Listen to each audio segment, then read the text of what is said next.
Ce roman, Diane et les images, d'abord j'aimerais préciser qu'il m'a été inspiré lors d'un voyage initiatique que j'ai fait dans un pays d'Afrique équatoriale, le Gabon, en une nuit.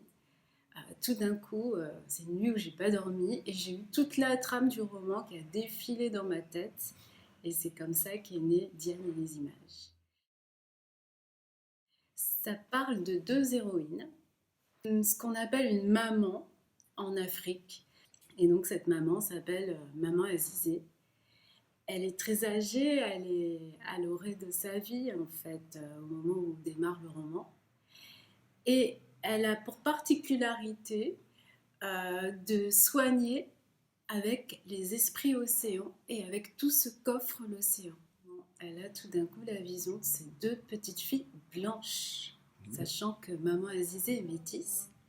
Et étrangement, en les voyant dans l'eau de sa barquette de divination, puisque la spécialité d'Azizé, c'est de deviner les choses à travers l'eau de mer, dans une barquette, et elle sent qu'elle est liée, elle a un lien du sang avec ces deux petites filles, que ce sont les fruits de la chair de sa chair. Voilà. Et elle ne les a jamais vues, elle ne sait même pas où elles sont, mais elle sait que c'est sa descendance.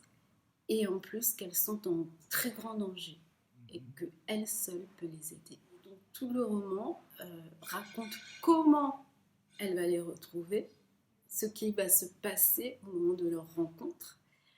Alors, Azizé se campa face à l'océan et leva les bras. Tête penchée en arrière et yeux mi-clos, elle salua le levant. Elle demeura longtemps ainsi, abandonnée à la rosée marine.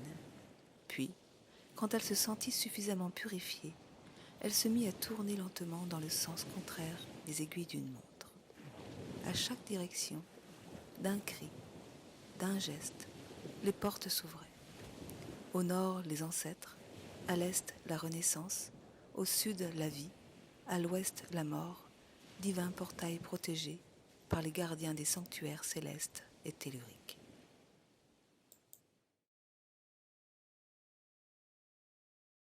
En fait, ça croise la grande et la petite histoire.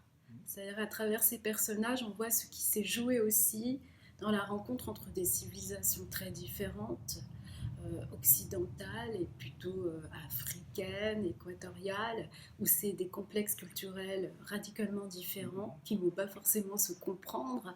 Et puis aussi, il y a eu au cours de la colonisation des enfants métis qui ont été arrachés à leurs parents, donc ça a créé aussi des déracinements, des déchirements.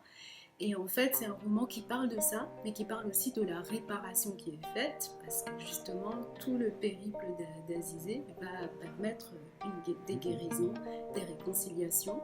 Ça parle aussi du rapport au monde invisible, qui est très fort dans ces cultures d'Afrique, avec des savoirs ancestraux très riches, des trésors, qui ont été d'ailleurs bafoués par les colons parce que non compris.